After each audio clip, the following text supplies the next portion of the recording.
আসসালামু আলাইকুম। ওয়ালাইকুম সালাম। ভাইয়ের বয়স কত? আমার বয়স 40। আগামী নির্বাচনে আপনাদের এই এলাকায় বেশি ভোট পাবে কোন দল? আগামী নির্বাচনে আমাদের এলাকায় বিএনপি বিপুল ভোটে পাস করবে।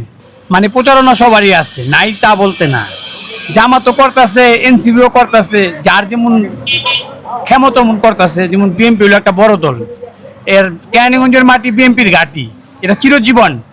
যেমন আওয়ামী লীগ দূষরা ছিল, ওরা তো নির্বাচন সুষ্ঠু করতে দেয় নাই, পাবলিককে ভোট দিতে দেয় নাই।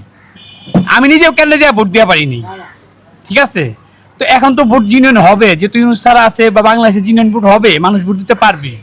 আর কেরানীগঞ্জের মাটি বিএনপির ঘাঁটি সবসময়, ঠিক আছে। আর সবাই প্রচারণা করতেছে, ওই যে কইলো যে প্রচারণা করেন, এটা ভুল।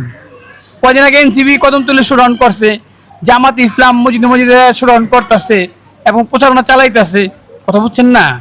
গণতন্ত্র মানে কি, সবাই যার যার যার যতটুকু ক্ষমতা অতটুকু করবো। ওই যে আমি ব্যবসা করতেছি, আমার দোকানে মাল কম, আমার দোকানে মাল বেশি, যার যেমন ক্ষমতা মনে তৈব।